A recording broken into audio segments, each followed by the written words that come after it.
మీరిద్దరూ ఒకరికొకరు ఎన్ని గిఫ్ట్లు ఇవ్వాలనుకుంటున్నారో అవన్నీ ఈ రోజు రాత్రి పార్టీ కంటే ముందే ఇచ్చుకోండి. ఎందుకంటే దాని తర్వాత మనకి దరిద్రం పట్టుకుంటుంది. మనం రూపాయి కోసం అడుక్కోవాలి.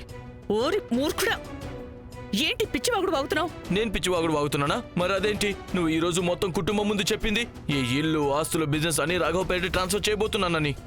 మరి అప్పుడు అన్ని వాడి సొంతం అయిపోతే ఇంకా మన దగ్గరే మిగులుతుంది. మెల్లగా మాట్లాడు. ఉత్త చేతులు. మరి అబద్ధపు కళ్ళ గురించి ఏంటమ్మా? నువ్వు చిన్నప్పటి నుంచి నాకు ప్రతికి చూపించావు కదా, రాఘవని పని చేయనివ్వు, డబ్బు సంపాదించనివ్వు, ఇవన్నీ మీ సొంతం అయిపోతాయి కదా వాడికి పాతికేళ్ళొచ్చినప్పుడు అని. అవన్నీ ఉట్టి మాటలేనా?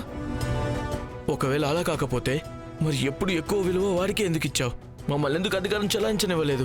అరే బాస్ కాదు కదా, నన్ను ఎప్పుడు నువ్వు వాడికి సమానంగా కూడా అవనివ్వలేదు. ఈ రోజు కోసమా? వీరేంద్ర, నువ్వు నీ బుర్రని కొంచెం ఉపయోగించి ఎంత అవసరమో అంతే. అసలే చాలా కొంచెం ఉంది కదా నీకు. ఇప్పుడు నన్ను ఇన్సల్ట్ చేయడం కూడా మొదలు పెట్టేశావమ్మా. సరేలే, నేను ఇది అలవాటు చేసుకోవడం కూడా మంచిదేమోలే. సరే. వీరేంద్ర, మీ అమ్మ పేరు శైలజ సూర్యవంశీ. శైలజ మాటకి చేతకి ఎలాంటి తేడా ఉండదు.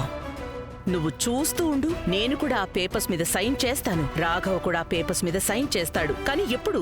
పార్టీలో సందడి, సంతోషం, ఇంకా ఆటపాటల జోరు సాగుతున్నప్పుడు. ఆ పరిస్థితిలో రాఘవ ఆ పేపర్స్ ని చూడను కూడా చూడడు. ఎందుకో తెలుసా? ఎందుకంటే రాఘవకి తన అత్తయ్య మీద తన ప్రాణం కంటే ఎక్కువ నమ్మకం ఉంది. కాబట్టి వాడు అక్కడే దెబ్బతింటాడు. ఎందుకంటే నేను ఆ పేపర్స్ మధ్యలో నా పేరున రాసిన పవర్ ఆఫ్ అటార్నీ పేపర్ని కూడా దాచిపెట్టేస్తాను. చూడకుండా వాడు దాని మీద సైన్ చేసిస్తాడు. అండ్ ఇప్పుడు అన్నీ మన సొంతమైపోతాయి.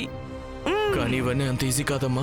ముఖ్యంగా రాఘవ్ చుట్టుపక్కల రేఖ ఇంకా మిస్సెస్ నర్మద నిలబడి ఉన్నప్పుడు వాళ్ళు రాఘవ్కి బాడీ గార్డ్స్ లాగా కవచంలా నిలబడి ఉంటారు.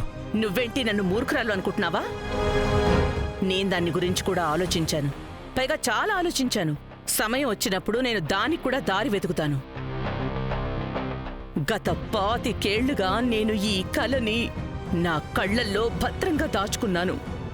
ఇప్పుడు ఎట్టి పరిస్థితుల్లో నేను నా ఈ కలని ముక్కలు కానివ్వను, అస్సలు కానివ్వను.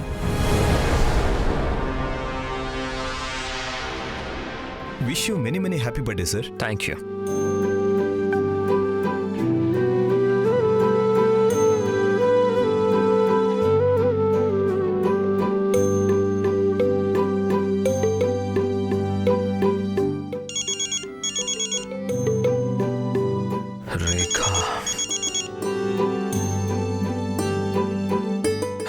రేఖా చెప్పు.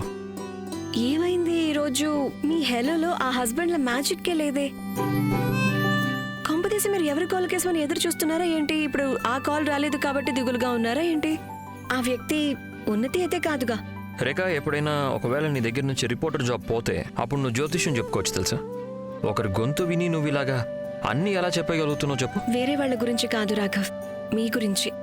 మీరు నా సొంత మనిషి, అది కూడా చాలా స్పెషల్. రేఖా, ఉన్ని దగ్గర నుంచి ఒక కాల్ కూడా రాలేదు. ప్రతిసారి చాలా ఏర్పాట్లు చేసేది నా బర్త్డే కోసం.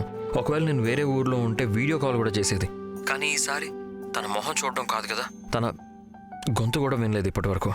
సో అందుకని ఇంట్లో జరిగిన సెలబ్రేషన్, ఆఫీస్లో మీకోసం తెచ్చిన కేక్, ఆ ఫ్లవర్స్ అన్నీ, ఆ గిఫ్ట్స్ అన్నీ ఆ ఒక్క ఫోన్ కాల్ ముందు తక్కువగా అనిపిస్తున్నాయా? కానీ రాఘవ్, మీరేం టెన్షన్ పడకండి.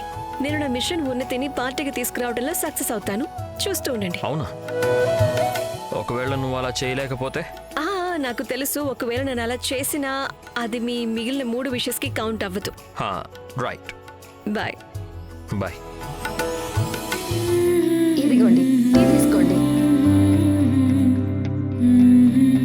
రాజీవ్, ఇదిగో.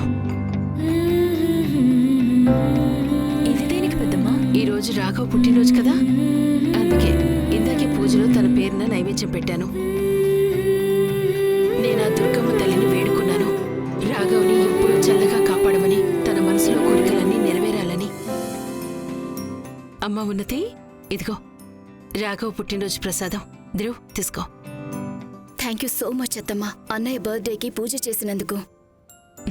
ఇంతకీ నువ్వు మీ అన్నయ్యకి విష్ చేసావా లేదా? ఇప్పటి వరకు చేయలేదు. ఉన్నతి, నీ గొంతు వింటే తను చాలా సంతోషిస్తాడు. నేను ఇంత డల్గా ఉన్నప్పుడు వేరే ఎవరినైనా ఏం సంతోష పెట్టగలను? ఉన్నతి, ఇదే మొదటిసారి అయి ఉంటుంది కదా. నువ్వు మీ అన్నయ్యకి బర్త్డే విష్ చేయకపోవడం?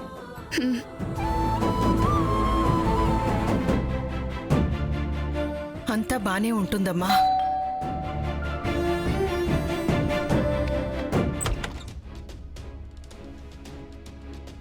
రేఖా,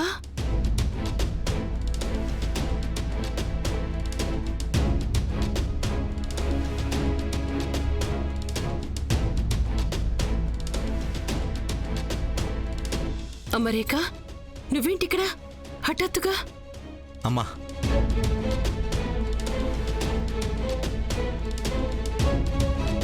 నువ్వెక్కడేం చేస్తున్నావు? ధ్రువ్, అమ్మా, నేను నీకు ముందే చెప్పాను కదా మా ఇంట్లోకి రావాల్సిన అవసరం లేదని.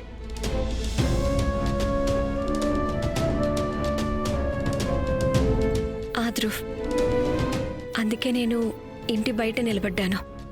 వావ్, నీకు ప్రతిసారి స్మార్ట్నెస్ చూపించడం బాగా అలవాటు కదా. అయినా నువ్వు మా ఇంటిని నాశనం చేసావుగా, ఇంకా ఏమైనా మిగిలిందా? ఒకవేళ లేకపోతే మరి ఇంకెందుకు వచ్చావు? నేను ఇక్కడికి మీ అందరినీ రాఘవ్ బర్త్డే పార్టీకి ఇన్వైట్ చేయడానికి వచ్చాను. అండ్ నేను కోకోనట్ బర్ఫీ తీసుకొచ్చాను. రాఘవ్ నాకేం చెప్పారంటే ప్రతి సంవత్సరం ఆయన బర్త్డేకి కోకోనట్ బర్ఫీ చేస్తారట. అండ్ ఇది నీ ఫేవరెట్ అంటే కదా ఉన్నతి. ఇది నువ్వు ఎలా మిస్ అవ్వగలుగుతావు? ఇది నీ కోసమే ఉన్నతి. Thank you.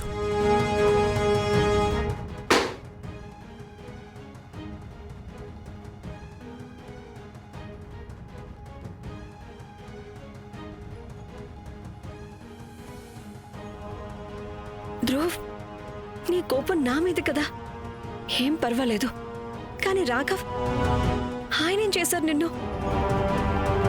ఈరోజు ఆయన బర్త్డే అండ్ ఆయన కోరుకునేది ఒకటి, ఆయన పుట్టినరోజున ఆయన చెల్లితో కలిసి ఉండాలని. మరి నువ్వు ఉన్నతి కోసం ఆ మాత్రం చేయలేవా? నువ్వు నిజంగా ఉన్నతిని ప్రేమిస్తున్నావు కదా, మరి ఉన్నతిని వాళ్ళ అన్నయ్యకి ఎలా దూరంగా ఉంచగలుగుతా? ముందు నువ్వు ఇవన్నీ ఆపు. బ్రదర్ అండ్ సిస్టర్ ప్రేమ గురించి, వాళ్ళ బంధం గురించి నాకు జ్ఞానబుద్ధి చేయక్కర్లేదు. ప్రతి బ్రదర్ అండ్ సిస్టర్ బంధంలో అపార్థాల అడ్డుగోడలు ఉండవు ధ్రువ్. రాఘవ్ ఇంకా ఉన్నతిల బంధం చాలా గొప్పది. ఉన్నతే లేకుండా ఆయన ప్రతి సంతోషం అసంపూర్ణమైన, ప్రతి సెలబ్రేషన్ వ్యర్థమే. రాఘవ్ మనసారా సంతోషంగా ఉండాలంటే ఉన్నతి వాళ్ళ అన్నయ్య బర్త్డేకి విష్ చేసినప్పుడే. ఉన్నతి, నీకు తెలుసు కదా నేనిప్పుడు చెప్తున్న ప్రతి మాట అక్షర సత్యమని.